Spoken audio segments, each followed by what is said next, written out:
Nako, breaking news ho ito mga kababayan. Sasampahan na daw ho ng ethics complaint itong si Ping Lacson ng isa sa kasama niyang senador diyan sa Senado. Base sa ating nakikita, napakarami hong ginagawang kabalbalan itong si Ping Lacson. Sa tingin natin, napapanahon na ho talaga para sampahan ng ethics complaint yung mama na yan. Mantakay nyo, nakadiretso na ang usapin ng Blue Ribbon. Noong pumasok siya sa eksena, hindi natin humalaman kung saan niya pinagdadala.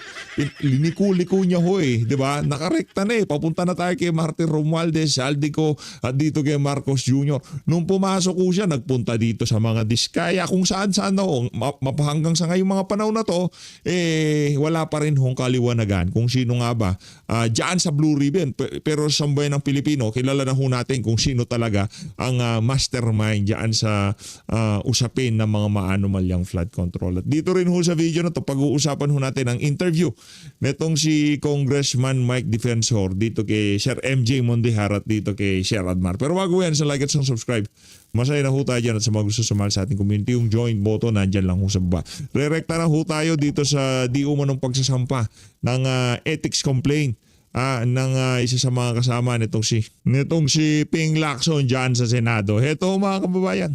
Nakarating na raw kay Senator Ping Lacson na sasampahan siya ng ethics complaint ng isang kapwa senador. Habang si Senator Rodante Marcoleta naman ay may nakahandang draft ng ethics complaint pero hindi pinangalanan kung para kanino ito. Narito ang frontline. Bastuso kasi itong si Lacson, di ba? In-splice niya yung mga pagtatanong at pagsagot nitong si Senator Rodante Marcoleta doon sa mga nagdaang hearing diyan sa Commission on Appointment, di ba? Bastuso talaga itong Lacson na to. Dapat to talaga masampahan ng ethics complaint to para magtanda na yung ginagawa niya hindi okay. Di ba? Sa isang social media post, ibinunyag ni Senador Ping Lacson na plano siyang sampahan ng ethics complaint ng isang kapwa senador. Nagugat daw yan sa isang spliced o kinatay-katay na video mula sa pagdinig ng Commission on Appointments. Hindi binanggit ni Lacson kung sino ang magrereklamo, pero nagpaparinig pa no? Ayan, trepo niya yan.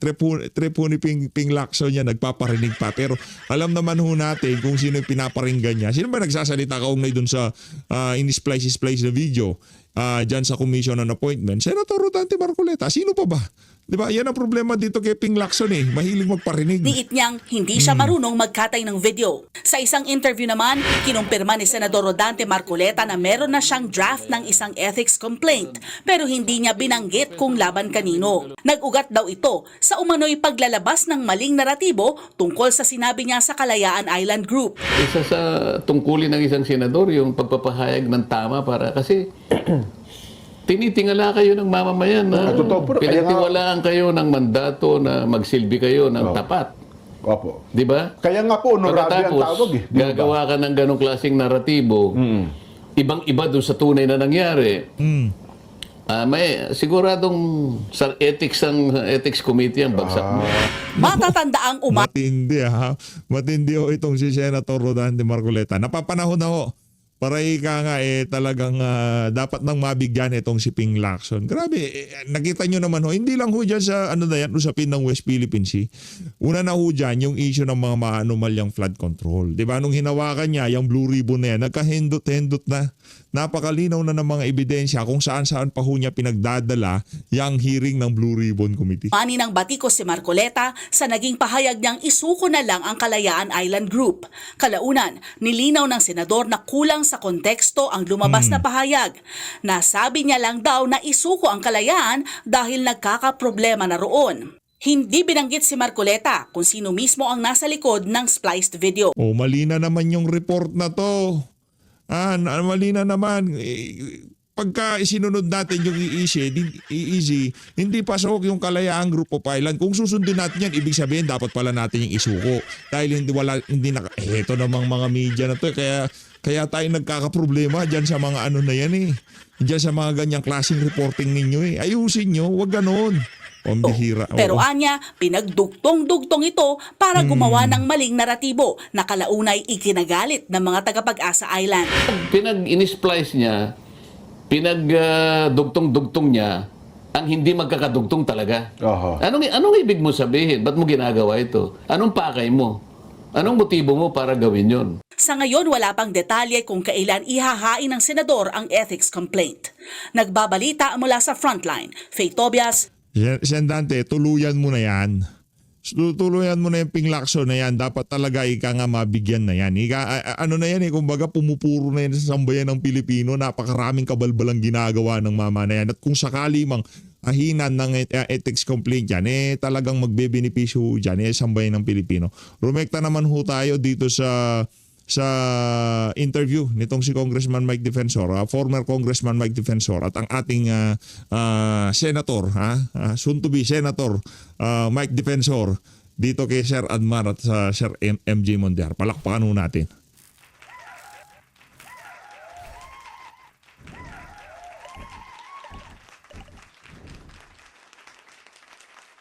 Ito, okay? Kay MJ at kay Admar, ang ganda ng suit mong t-shirt, Admar. Very colorful. Pampabata yan na Kong Mike. Oy, partner. Tanto si Kong Mike, may lahing Chinese to. May lahing Chinese. Yan, Han. Happy Chinese New Year, ha. Para doon sa mga isa pa sa kumbaga toxic Filipino mentality. Galit-galitan sa China pero sineselebrate yung Chinese New Year. Pambira, walang niya kayo. Galit sa China. Galit sa sa China tapos sa mga Chinese, diyan sa issue ng West Philippine Sea. Pero pagka dumarating ang araw ng Chinese New Year, sila pa nauunang nagse-celebrate. Sila pa ang unang nanghihingi ng tikoy. Michael Tan, Defensor. Yan. Ayun. At speaking of Kaya Tan, pala dito muna chinito tayo sa para bang makokonekta mo ba, Kong Mike, yung nabanggit ni Congressman Egay Rice, ni Congressman Antonio Tino, kasi parang 5 daw sila ng mga mambabatas na parang inibita raw ni Congressman Leviste, no? At doon yung sinasabing secret convo, matagpi-tagpi mo ba yon doon sa mga nabanggit ni Undersecretary Bernardo na parang binabaliwala noong mga unang mga investigasyon, Kong Mike? Actually, Admar, ako mismo, nakita ko yun at nabasa ko, narinig ko rin yung video. Nag-usap kami. Ako din mismo, naging saksi doon sa mga ipinakita niya. So ako, may personal knowledge doon sa mga ipinakitang text at video messages ni Congressman Leviste. Pero tama yung binanggit mo, Admar, di ba kung naalala mo, actually no less than Senator Ping Lacson ang nagsalita dito. Kasi nung magsalita si Saldico, sabi ni Saldico noon, siya daw yung nagbigay ng 25 billion. Agad-agad sumagot si Undersecretary Bernardo sa isang sulat na binigay niya kay Senator Ping, na ito naman ay officially dineliver sa isang privilege speech ni Senator Ping Lacson. Sabi niya, yung 100 billion, 81 billion doon ang DPWH. Yung 19 billion, yung 19 billion, sabi niya, sa ibang mga proyekto yun, hindi naman sa DPWH. At mula doon, 51 billion ang mismong inayos ni Undersecretary Bernardo. Kasi parang ang lumalabas sa speech ni Senator Ping, parang sinasabi niya, walang alam ang Pangulo. Ginamit yung pangalan niya ni Yusek Traigib Ulaybar at ni Yusek Bersamin. Yun, may delivery na pera na umigit kumulang 8 billion pesos. So, official records yan. Nagsalita Senator Ping, tapos yung pinapakita ni Congressman Leviste, tagang tugma. Wala namang walang masasabi nating hindi totoo o labas dun sa mga pinag-uusapan. Correct. Ang sumagot nga sa Saldico dun sabi niya, hindi totoo yan. Sabi niya, iba pang pondo ang pinag-uusapan daw ni Yusek Bernardo. So parang nagkaroon pa sila ng pagdebate tungkol dun sa pondong yun. Pero ang mahalaga, sa nabanggit mo, Admar and MJ, na mismo sa speech ni Senator Lacson, nabanggit niya na yun. Kaya dapat ipursuy ang investigasyon na yan at yung hawak ni Congressman Leviste ay pagpapatunay lamang doon sa mga nabanggit na delivery ng pera. Correct. Ang tanong, Kong Mike, sino ang mag-iimbestiga? Meron pa bang tingin mo magkakaroon ng legit na talaga na resulta? Kasi sa Senate Blue Ribbon, marami mang ng mga nabanggit din si Congressman Egay Erice. In fact, meron na nga silang committee report no? At nababanggit na parang wala doon ang yung involvement ng Pangulo. Hindi rin nababanggit din ata yung pangalan ni Bersamin for further investigation. Sino mag-iimbestiga dito sa Ombudsman, sa ICI, sa Kamara? Meron pa bang Kaya nga, di ba, yung pangalan nitong si Joel Villanueva, pangalan ni Jingo Estrada, for further investigation. Pero yung Bersamin, na dinideliberan ng bilyon-bilyon sa Diamond Hotel, hindi kasama sa listahan ni Ping. Grabe naman talaga tong si Ping. mapagkakatiwalaan na legit talaga, na credible yung magiging resulta at walang papanigan? Tama yung binanggit mo na yan, Admar. Kasi kung sa akin lamang, kahit na nga hindi ako investigador, nakikita ko na di ba? Nagsalita si Senator Ping tungkol dito. Binanggit din to ni Yusek Bernardo sa isang affidavit niya o sa sulat man niya. And officially, binanggit na rin to ni Congressman Liviste, Congressman Tino. So, ang tanong nga, kasi parang tuwing meron pupuntahan yung investigasyon, natatamaan si Speaker Martin Romualdez o di kaya tatamaan si Pangulong Bongbong Marcos, umihinto at nawawala o hindi na natutuloy yung investigasyon. Kaya ako, para sa akin, Admar, alam mo, nakakalungkot isipin kasi nga parang kompromiso yung mga institusyon. Yung ICI, talagang wala ka namang asahan. In fact, as early as December, nagsabi na yung abogado ni Speaker Martin na walang findings ang ICI ni investigasyon. Sabi ni Secretary Vince dati, meron daw. Pagkatapos, wala naman tayong nakita, maging sa Blue Ribbon Committee report. So sa ICI, sa Blue Ribbon Committee, wala tayong makita. Sa Ombudsman, kasi di ba sa Ombudsman naman sana, tinitingnan natin yung mga final nila mga kaso. Yung ba'y magpapatuloy pa? Kasi hanggang doon na lang si Saldi ko na lang yung pinaka-mastermind na lumalabas. In fact, kahit na nga sabihin mo na, sige, sabihin na natin, mastermind Saldi ko, paano itong kay Trigid Olaybar? Paano itong kay Yusek Bersamin? Correct. Ganun na lang ba na yung 8 bilyon na binanggit na delivery ng pera, may armored van pa na binabanggit? Ganun na Walang lang. organisado Katulad ng mga binanggit ko, yung nakawan, magmula sa budget, Sindikato, pati yung delivery, may mga armored van pa, nakikita sa Diamond Hotel, binanggit siya ni Yusek Bernardo. Parang binali, wala nang pinagpatuloy doon sa mga investigasyon. Yan ang nakakalungkot. Pero sabi ko nga, Admar, MJ, hindi naman natatapos dito ang ating bansa o hindi naman natatapos dito usapin ng hustisya. Darating din ang panahon, maungkat lahat yan, makikita lahat itong mga nakawan na nangyari, sino mga involved, sino mga delivery ng pera, magkano ka lang nakuha. Kaya nga yung binabanggit ko dito sa mga grupo nila ni Secretary Bersamin, ni Secretary Pangandaman, at lalo itong dalawang bata, si Yusek Adrian Bersamin at Yusek Trigid Olaybar, magsalita na sila. Kasi aabot at aabot din sa kanila yung kamay ng hustisya. Aabot at aabot din sa kanila yung investigasyon. Maaaring hindi ngayon, maaaring silang makalusot, pero paano, 2 taon mula ngayon, pagka nag-iba ang administrasyon, at wala akong sinasabi kung sinong Pangulo, pero tingin ko kahit sinong administrasyon ay talagang titingnan to at aalamin kung sino talaga involved. Kawawa naman yung mga bata. Kung wala silang alam, ngayon pala magsalita na sila. Correct. Kong, good evening. Si MJ po ito.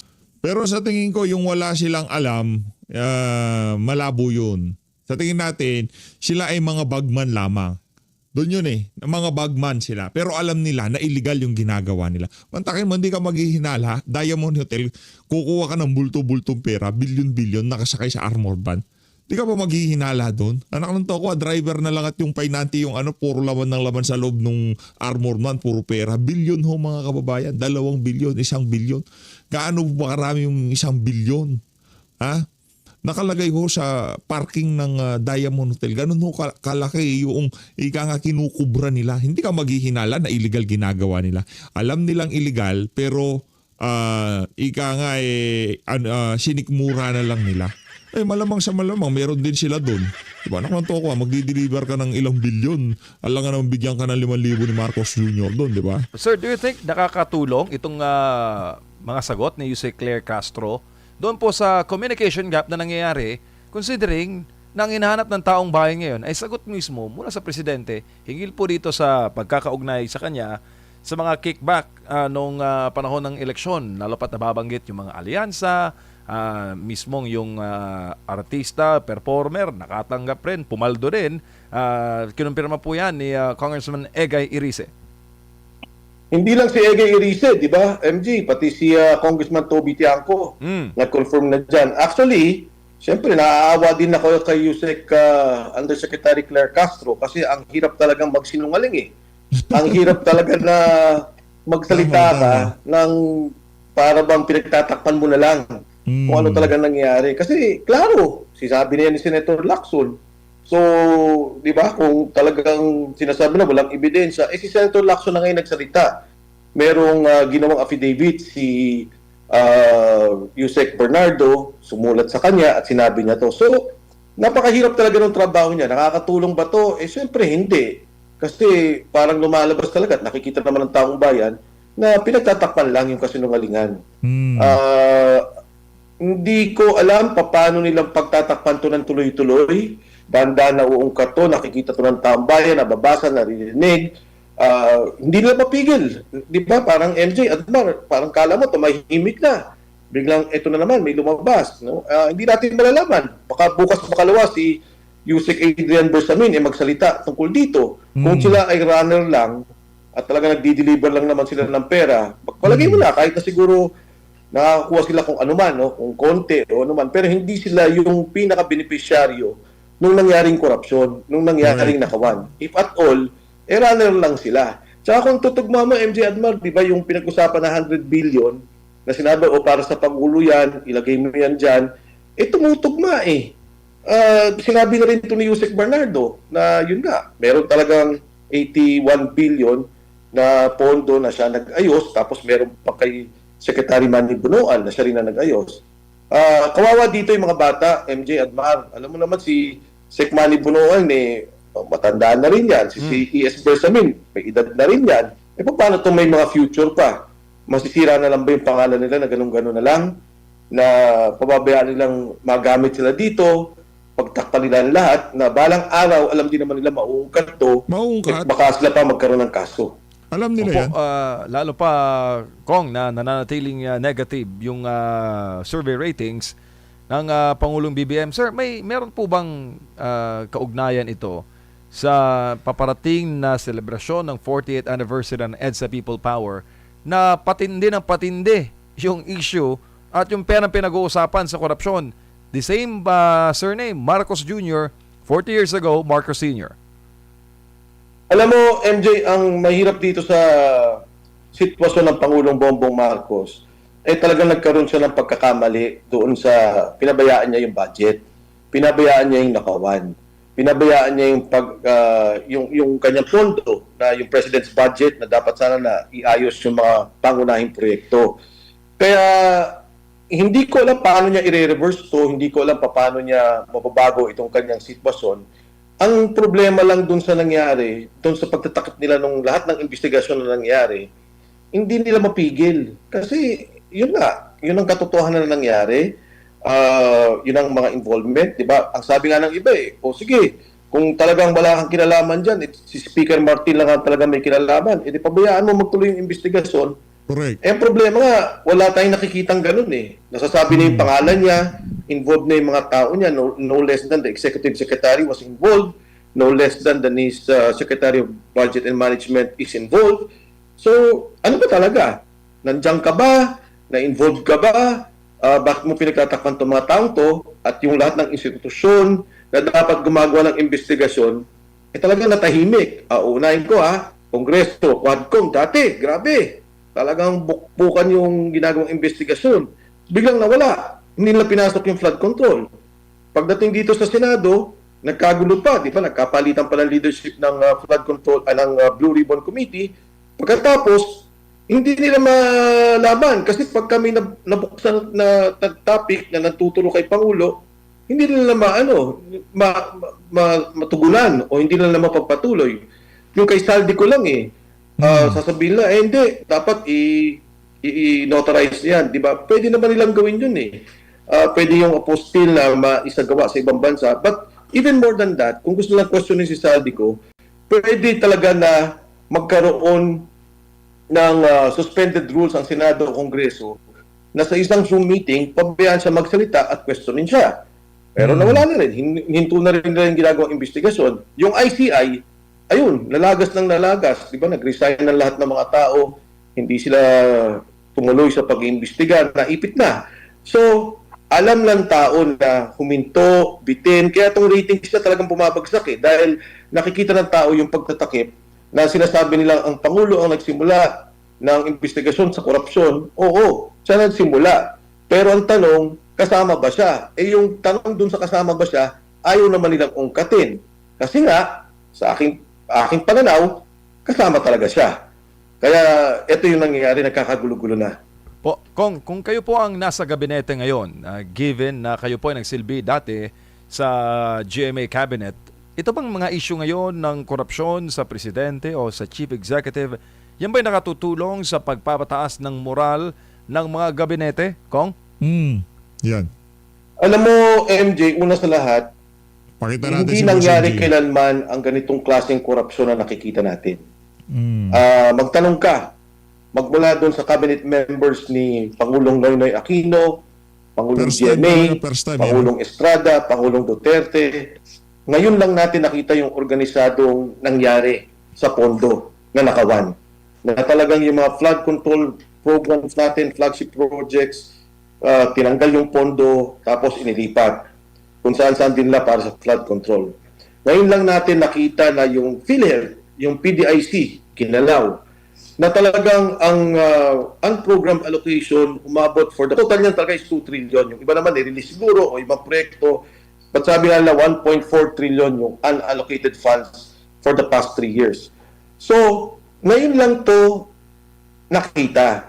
Hindi ko alam, pero sa aking pananaw, pwede a question of governance, question of dignity, reputation ng opisina mo. Kasi lahat naman tayo, hindi naman tayo may-ari ng kanya-ating posisyon. Di ba? Binigay yan sa Pangulo, yung Pangulo naman inappoint ka. So kung ikaw isang kabinete na wala kang alam sa mga nangyayari, bigla mo nakikita ganito pala yung at alam mo, hindi ano yan, hindi mo pwedeng sabihin na hindi nila alam. Yung lumalabas na issue ngayon, kahit i-review nila at they have access to documents, kung kami nga may access sa documents, at nakita nila yung GAA, nakita nila yung mga release ng funds, ikaw mismo mahihiya di ba? And I don't think you want to be part of such administration, of such regime that implemented the most corrupt budget in our history. Opo, lalo pa Congressman, no, na matindi ang mga programa ngayon sa pamahalaan, pero hindi mo kasi maiwasan, Kong, kahit kausapin mo yung mga kahit nagkakaroon po kami ng mga panayam sa halimbawa yung mga man on the streets namin, kahit po kasi maganda ang ginagawa ng isang ahensya ng pamahalaan, pero bumabalik dun sa issue ng Pangulo Bumabalik dun sa issue ng pananagutan na parang kahit anong gawing mabuti, meron pa ring latak ng pagdududa ang taong bayan. Dahil nga, yung Pangulo mismo ang nai-involve sa issue ng korupsyon. Alam mo, MJ, kunyari lang itong example ko, yung Metro Manila Subway. Nakikita ko siya. Parati siya nag-inaugurate ng mga subway stations. So, chinek ko, ano ba talaga yung nangyari? Matatapos ba natin? Ang lumalabas talaga hindi kaya. 2032. Pero baka matapos nila kung bibilisan nila yung 3 stasyon. Ang mabigat, yung Metro Manila Subway, ang budget for this year is 40 billion. Ginawa nilang 20 billion. Although, sabi naman ng nagsasalita yung mga nag-ayos ng budget, sabi nila, hindi, okay lang yan. Kasi although nasaan program yan, sabi nila, pagka daw pinush yung project, andyan naman yung pondo. Parang ang point ko, di ba dapat yung 40 billion, talagang pinograma na nila at tinutukan nila na ma-implement at matapos kahit man lang 3 stasyon. So we have now a situation na ang mga tao talaga, o let's say yung budget ng mga congressman, nagbago ba? Hindi rin naman Di ba? Parang nangyari. On average, I would think nasa 2 billion pa rin yung budget kada distrito. So, okay lang naman yun. Walang problema kung malaki budget mo. Pero kung ang budget mo 700 billion, na dapat sana tutukan mo yung mga malalaking proyekto, hindi magawa. Tapos ito, MJ Adman, nakikita ko yung hearing dun sa DOTR sa Kongreso. Yung mga taga Mindanao nagagalit. Sabi nila, bakit hindi matapos-tapos o mapondohan yung railway ng Mindanao. Sabi ng DOTR, kasi pumunta kami sa proponent, tapos yung proponent hindi na kami pinapansin. Paano yung proponent na yun? Is a Chinese company. Di ba, nag-aaway-aaway ngayon, gumagawa sila ng mga, ano ba sasabihin ko, nagkakaroon talaga ng mga away na personal. Siyempre, yung gobyerno ng China o yung mga korporasyon doon, ayaw sigurong pondohan na yung proyekto. Ito lahat epekto ng governance. Ito lahat epekto ng liderato. At yan yung nakikita natin sa ngayon. Hindi ko alam, yung binanggit mo, yung man on the streets, governance, hindi ko alam kasi lahat ng kausapin ko rin at sinasabihan ako ng mga tao, sige ho, ituloy ninyo yung laban. Grabe ho naman yung nakawan. Siguro narinig nila, bilyon-bilyon talaga yung narinig natin at nababasa natin. Maraming galit talaga sa nangyari. Opo, bago lang ulit si Partner Admar Kong, sa inyo pong karanasan bilang naging cabinet, naging secretary po kayo no, sa isang ahensya ng pamahalaan. Pag mga cabinet meeting o pagsama-sama po ng mga gabinete, kailan po nakakaroon, sir, ng distrust sa isang sitting president? Okay, alam mo, yung kay President GMA may nangyari namang ganyan. Kasi at that time, di ba nung lumabas yung Garci issue, Hello, may Garcia. mga ilang grupo kami na talagang yung tinatawag nilang Hayat 10 na doon nagsimula yun, nagsalita sila at sinabi nila, hiwalay kami kay Presidente. At hindi lang to basta nag-resign. Talagang gumawa sila ng isang setup, talagang pinlano nila at nag-resign silang lahat no against President GMA. Ang isa sa mga kasama ko doon, in fact, nandiyan pa naman si Secretary Abad, no? At that time, si Yusek Chito Gascon. Si Yusek Gascon was DepEd. Sabi ko sa kanya, Chito, may nakita ka ba na pandaraya that time? Kasi ang DepEd, ang head ng lahat ng teachers. Meron bang isang teacher, principal, superintendent na nakuha kayong ebidensya na talagang ginulo o niloko yung resulta ng eleksyon? Kasi sabi niya wala. Sabi ko, bak ganun? Kayo nga ang involved sa bilangan. Yung departamento nyo. Sana man lang may isang ebidensya kayo para mapakita at ma-justify yung inyong posisyon. In the case of President Marcos, nagsalita yung Saldico. Sabi niya, hindi, nag-deliver ako ng pera sa'yo, ito yung 100 billion insertion na ginawa mo. Hindi naman dininay. Nandun naman yung insertion. Pinirmahan talaga yung unallocated funds. Pagkatapos yung release ng budget, yung pag-approve ng budget, yung unallocated, bago lumabas yung unallocated funds, MJ, Admar, pipirmahan ulit ng presidente yun kasi dapat sabihin na meron talagang extra na funding. Si presidente pa rin na mag-go dun. Si presidente na magsabi, sige, release na yan. At saka makikita mo talaga, marami dun sa unappropriated funds nasa flood control. So nagsasalita itong Saldico, nagsasalita yung Yusek mo, nagsasalita si Manny, yung district engineer. Ang linaw ng ebidensya Napakalinaw. Tapos sinasabi nga, may delivery kay Martin Romualdez. Diba? Hindi naman na pinapatuloy yung investigasyon doon. So ito, para sa akin, very clear na may violation at very clear sa akin na hinaharang ang investigasyon. Kung Mike, may bala ko ng topic dito po sa kay issue naman po no doon sa co-perpetrators di umano ni former President Rodrigo Duterte. Kayo rin po ba ay nagtataka kasi after nitong mga lumabas na ito, marami na rin po na mga politiko, mga mambabatas na nagsasabi na dapat galangin at dapat idaan muna sa local courts natin dito itong mga possible nga no dito sa mga co-perpetrators di umano ng dating Pangulo. Kayo po ba ay nagtataka bakit noong panahon na hinuhuli itong si dating Pangulong Rodrigo Duterte itong mga nagsasalita ngayon hindi naman nagsasalita noon? Well, Admar, una sa akin, totally against ako dyan sa ICI na investigation, nakasuhan, naka-house arrest, and then nagkaroon ng conviction, pinardo ng Pangulo, Pangulong GMA. Nung umupo si Pangulong Pinoy, kinasuhan naman lang si GMA lokal. Nandito nakulong si Pangulong GMA, nagkaroon ng kaso, nagkaroon ng hearing. Gumagana yung korte. Di ba? Nandyan. So bakit mo dadalhin yung tao sa isang banyagang korte na gagamitin mo ang banyagang batas na gumagana naman yung iyong hustisya, gumagana naman yung mga korte mo dito sa bansa. Ngayon, natutuwa naman din ako na nagsasalita sila that it has to go through the local courts because yun naman talaga yung sinasabi din ng Rome Statute that pagka meron kang in-effect na katulad ito, warrant, dumaan sa proseso o paggalang doon sa saligang batas at mga lokal na proseso ng isang bansa. Kaya nagtataka ba ako? Tingin ko siguro mas ang gusto ko na mabuti. Nagsasalita na lang sila. Dahil yan naman ang tama. Tama ba na dumaan itong mga taong to sa ICI o si Pangulong Duterte, yung pagkakahuli niya? ICC. Tingin ko, ICC, mali. Tingin ko mali talaga. Hindi maganda ang ginawa kay Pangulong Duterte, hindi lamang dahil sa politika. Dahil yan ay question ng soberenya natin, question ng jurisdiction natin, question yan ng ating courts, yung ating functioning local courts. Dapat nga ang Korte Suprema unang nagalit dyan para sa akin dahil parang, teka lang, bakit nyo dadalhin dyan gumagana naman dito.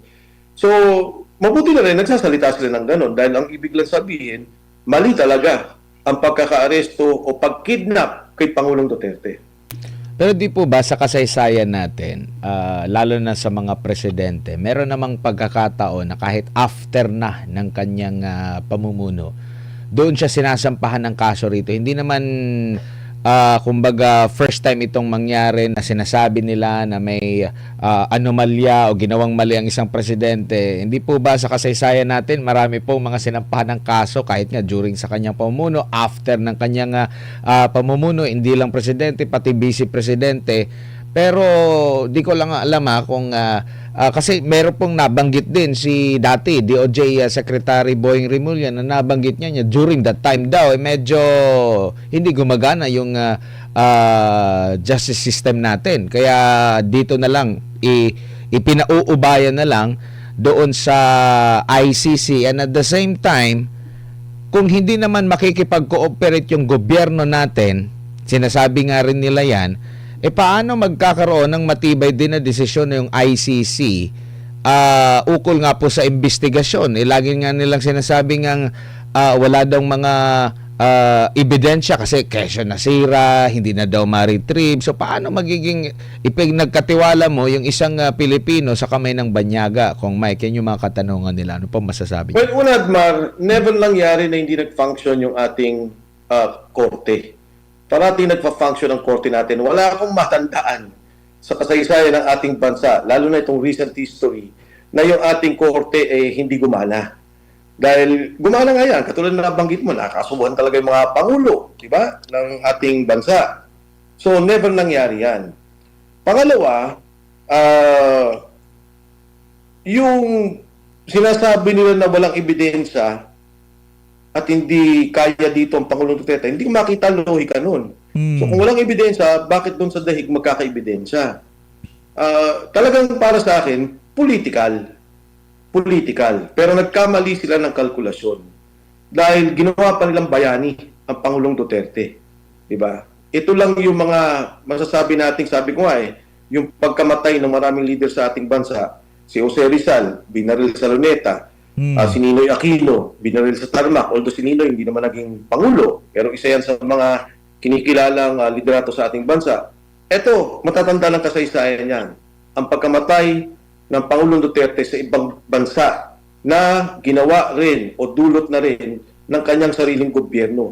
Nang dahil sa politika, isinurrender nila ang isang Pilipino, pinabayaan lang magkaroon ng hearing doon, na ipasa ilalim sa batas na banyaga, na meron ka namang korteng gumagana dito, na pwede mo naman siyang kasuhan dito sa Pilipinas. Dahil nga yung nangyari na yan, nagkaroon ng kasuhan sa mga dating Pangulo, hindi dapat nilang ginawa kay Pangulong Duterte yan. Pero dahil sa ginawa naman nila, yung kanilang pamumulitika o yung pananaw nila sa politika, lalo pang matatanda ng kasaysayan ang legasiya ng Pangulong Duterte. Opo, dito naman po sa biglaan na lang pagbabago po ng mga pulisiya at hindi mapanindigan, nakabubuti po ba yan sa isang bansa? Kasi maalala natin, iginiit na sa mahabang panahon ng Marcos administration kahit nung first part no ng termino, yung lalo na yung in good terms pa sila ni Vice President Sara Duterte, na hindi nila kinikilala at hindi nila, meron pang banta si dati Justice Secretary Boying Rimulya na pag magsasagawa ng investigasyon ipapakulong. Tinanong din si President Bongbong Marcos Jr. ukol dyan, sinasabi niya hindi gagalangin kahit na may mga arrest warrant po yung mga ICC, tapos biglang pihit po. Tapos hindi pa sinasabi nga na merong paglabag na nagawa kasi nga hindi rin dumaan sa local courts, walang mga ganun na klase po ng proseso. Iyan po ba nakasasama po sa imahe, sa mata ng international community pag ganyan pong klase yung ating polisiya na bigla na lamang pong nagbabago at maraming nakapuna dahil nga sa issue ng politika, hindi na sila in good terms ng mga Duterte at bentahe sa kanila na ganito yung sasapitin mangyayari, kaya nangyari pong pwedeng baliin or pwedeng iatras yung paninindigan sa isang polisiya. Maraming admar na mismanagement at miscalculation ang administrasyon ito. Itong ating administration. Nung umpisa pa lang, di ba, hinila nila ang Pangulong, ang Vice President Sara Duterte. Sabi, magsama tayo. Pagkatapos, on the second year, sabi nila, hindi. Kasi gusto nito ni Vice President Inday Sara, awahin ng Pangulo para i-impeach siya. So, inaway nila si Inday Sara. Pagkatapos, itong budget, ginugulo nila. Maraming mga programa na dapat sana nagawa, mga programa na dapat na isaayos ang ating bansa. Nagkaroon ng mismanagement sa budget. Dito sa politika, nagkaroon sila ng miscalculation. Di ba? Ang ginawa nila, hindi, ilabas na natin yan. Tapos, kunin natin yung gumawa tayo ng investigasyon dito. Actually, ginawa naman yung investigasyon. Matagal na natapos wala na tayo sa ICC. Ginawa na ng investigasyon, tapos, ayun, ginamit nila, at yun nga, inilabas ang Pangulong Duterte. So, marami talaga silang miscalculation at mismanagement ng ating bansa. Kaya nakakalungkot, sayang, kasi maganda sana yung naging umpisa no? Biggest majority, marami sana pwedeng nagawang programa. Yun lang, Admara, MJ, di ba sabi ni Presidente noon, sabi ko, ganda nung sona ni Presidente, sabi niya, papalakasin ko ang agrikultura, aayusin ko yung mga irrigation projects. Nako, yung flood control, tinitingnan natin sa ngayon lang. Tingnan ninyo yung mga irrigation projects. Inspect din ninyo yan. Tingnan ninyo yan. Kasi naniniwala ako, ganyan din ang nangyari sa mga maraming proyekto. So, having said that, Admar, palit-palit ba ng policy? Sa tingin ko, hindi nagpapalit ng policy kasi di ba ang policy minsan, pag medyo ginawa mo, tapos nakita mong pangit, gagawa ka ng panibagong polisiya o ayusin mo yung polisiya. Pero ito talagang mismanagement and leadership ang nakikita ko. Pagka talaga ang liderato mo ganito, na ginawang politika kaagad, puro pera inatupag, puro kurakot, tapos i-eliminate ang kalaban, ito ang nangyayari ngayon sa ating bansa.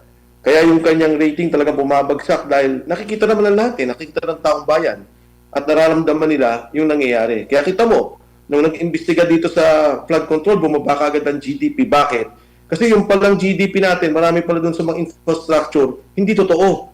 Peki pala. Marami pala ghost. Kaya, ayan, tinamaan din yung ating mga public infrastructure projects. Opo, panghuli na lang po, Kong Mike, no? Ano po kaya ang malinaw po ba yung parang end game nila? Marami po silang binuksan na issue, unang-una dun sa pagpapadala ng dun sa ICC, anong gusto nilang maiparating sa taong bayan dito? Nakikita ba nila pati yung maliban sa end game yung exit strategy na nakikita nyo po na baka ang tingin nila ikagaganda ng kanilang imahe pero yun pala parang ikasasama, like kagaya din po dito sa issue na paglaban sa korupsyon. Do pag nakikinig ka sa side ng gobyerno, parang sila yung superhero talaga na parang ang pinaka nagawa daw ng kasalukuyang administrasyon is mabuksan yung issue na ito at maimbestigahan yung issue na to, pero meron ding ibang panig din po dito kung saan ba patungo ito. Ito ba ay patungo sa merong mapapanagot or pinagtakpan lang yung possible na mga sangkot at maraming mga sacrificial lang ba at yung exit strategy malinaw ba o nakikita mo ring nahihirapan na rin sila kasi ang akala nila na maganda sa kanila pero hindi naman tumataas yung kanilang kahit nga nung nagbigay sila ng maraming mga ayuda at pampapogi, ganun din naman po yung nagiging tingin ng taong bayan sa kanila kung pagbabasa natin yung mga survey. Alam mo, Admar, yung sinasabing ang Pangulo ang nagsimula ng investigasyon dito sa korupsyon, sige. Una, hindi ako naniniwala doon. Dahil ang tingin ko, nakita ng taong bayan yung nangyari sa, una niyang binuksan nila yung Bulacan, pagkatapos nagkaroon ng pagbabaha sa Cebu, tapos nabuksan na yung mga lista ng mga flood control projects, nakita nila lahat yung mga ghost projects ng flood control. Pero i-assume na lang natin, sinimulan ng Pangulo. Okay, sinimulan mo. Bakit ngayon pinagtatakpan? Nako. Kasi siguro hindi na naman nila na-anticipate o